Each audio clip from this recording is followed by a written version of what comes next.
그래서 우리는 행복한 사람들입니다. 그래서 우리는 행복한 사람들입니다. 라는 제목으로 하나님 말씀 증거하겠습니다. 오늘 본문은 우리 평지설교죠. 예수님의 산상설교와 대비되는 아주 중요한, 그래서 어떤 신학자는 성경에서 가장 중요한 장을 뽑는다면 바로 이 산상설교, 평지설교 두 가지를 이렇게 뽑습니다. 비슷한 것 같은데 강조점에 있어서 약간 좀 다른 면이 있습니다. 계속해서 예수님은 복 있는 사람에 대해서 이야기를 하고 있습니다. 세 번째로 말한 복 있는 사람은 어떤 사람인가? 우는 자가 복이 있다라고 말합니다. 우는 자. 참 예수님의 말씀은 굉장히 역설적입니다. 세상적인 관점으로 봤을 때 우는 자가 복이 있다고 말하는 것은 뭔가 문제가 있죠. 오늘 본문에서 울다라고 하는 말은 애통한다라는 말입니다. 클라이오라고 하는 말인데 이 세상에서 당하는 가장 큰 슬픔과 고통스러운 절규를 우리가 애통이다 이렇게 표현하고 있습니다.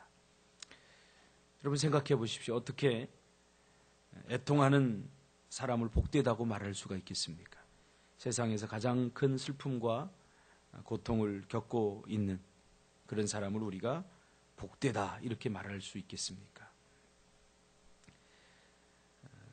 세상적인 관점에서 본다면 이 애통이라고 하는 것은 불행한 삶을 보여주는 대표적인 상징입니다. 눈물이 마를 날 없다. 그 말이죠. 눈물이 마를 날 없는 삶을 어떻게 우리가 복된 삶, 영어로 표현하면 행복한 삶이라고 말할 수 있겠습니까? 그러나 예수님은 그러한 애통하는 삶을 복된 삶이다라고 그렇게 규정하고 있습니다. 오늘 본문을 더 정확히 말하면 지금 애통한 자라고 말하고, 지금 애통한 자.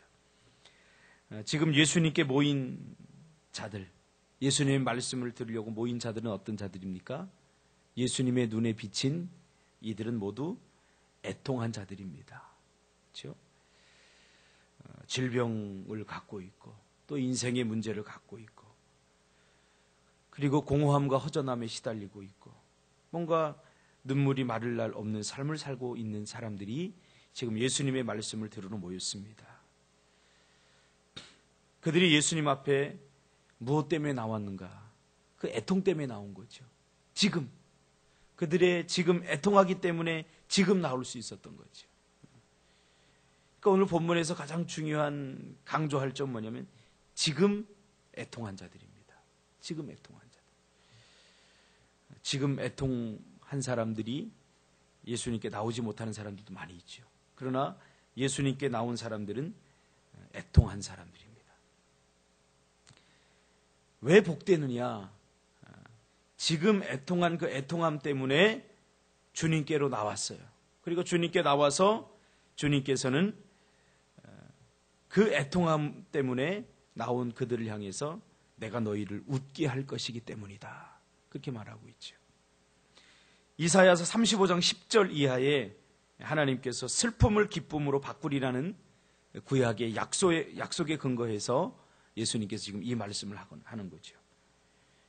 그러니까 지금 애통함을 가지고 주님께 나온 사람들은 주님께서 웃게 할 것이기 때문에 복되다라고 말하는 거죠.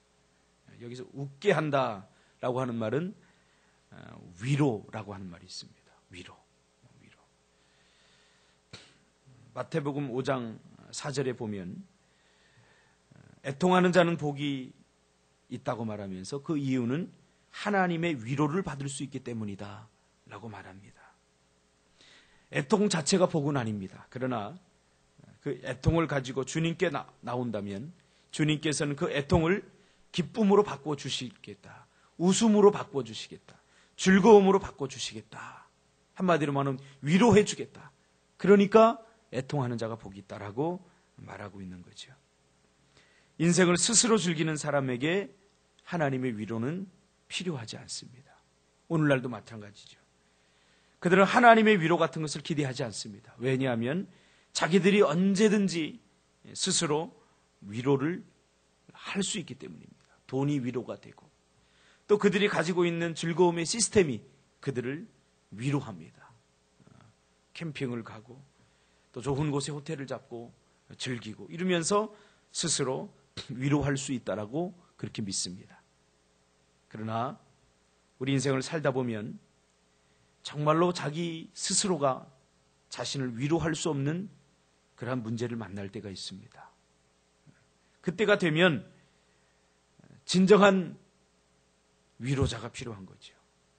그럴 때가 있지 않습니까? 저도 부교육자 생활 이렇게 하다 보니까 스스로 자기가 자기 자신을 위로하지 못할 그런 위기와 위험에 직면할 때가 있어요. 자식을 잃는다든가 남편을 잃는다든가 스스로 자기 자신을 위로할 수 없어요. 그때 그 애통한 마음을 주님께로 가지고 나올 때 주님께서 그 애통함을 기쁨으로 바꿔주시는 거죠.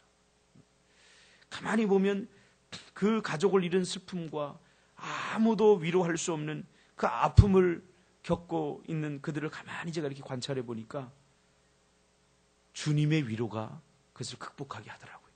주님의 위로가 그 당한 고통과 아픔을 뛰어넘게 하더라고요. 그래서 애통함을 가지고 있는 사람, 그래서 그 애통함 때문에 주님께로 나오는 사람들은 복이 있을 수밖에 없습니다. 그 위로가 슬픔을 극복하게 하고 그 위로가 진정한 위로가 될 수 있는 거죠. 그러니까 지금 이 말이 애통함을 겪어보지 않은 사람은 이해가 안 갑니다. 애통함을 겪어보지 않는 사람은 이해가 안 가는 거죠. 저희 아버지가 제가 5살 때 돌아가셨는데 저희 어머니가 그 5살 어릴 적 어렴풋한 기억으로도 저희 어머니의 통곡 소리가 아직도 마음에 있어요. 나 혼자 어떻게 살라고 이러면서 통곡하시더라고요. 저희 어머니. 나 혼자 어떻게 살라고. 그러니까 주변의 사람들이 아무리 와서 위로해도 위로가 안 돼요. 가만히 생각해 보면 저희 어머니 누가 위로했냐? 예수님이 위로했어요. 그러니까 일평생 우리 어머니 찬송 부르면서 기뻐했고 또 새벽마다 나와서 기도하면서 하나님의 위로받았고 그러면서 일평생을 사신 거예요. 평생을 사신 거예요. 그래서 제가 어릴 적에 늘 저희 집에 가정 예배를 드리면서 저희 어머니가 말씀을 보는데 즐겨보았던 말씀들이 뭐냐면 산상보훈, 마태복음 5장과 오늘 누가복음 이 6장에 있는 평지 설교입니다. 그래서 그 어릴 적에 제가 다 암송했어요. 마태복음 5장 같은 경우 예수께서 무리를 보시고 산 위에 올라가 앉으시니 제자들이 나온지라 입을 열어 가르쳐 가라사대 심령이 가난한 자는 복이 있나니 천국이 저희 것입니다. 그러면서 다 암송해버렸어요. 왜냐하면 암송하는 밥을 안 줬기 때문에. 지금 가만히 생각해 보니까 그 말씀을 통해서 위로를 받고 계셨던 것입니다. 여러분, 오늘 이 아침에 진정한 하나님의 위로가 있어지기를 주님의 이름으로 축복합니다. 오늘도 하나님의 말씀을 통해서 여러분 물질의 문제를 위로받기를 바랍니다. 여러분의 삶의 문제들이 해결되는 진정한 위로가 세상 사람들이 위로하는 것, 세상 것들로 위로하는 것이 아니라 예수님의 말씀으로 예수님의 은혜로 위로받는 아침이 되시기를 주님의 이름으로 축복합니다. 기도하겠습니다.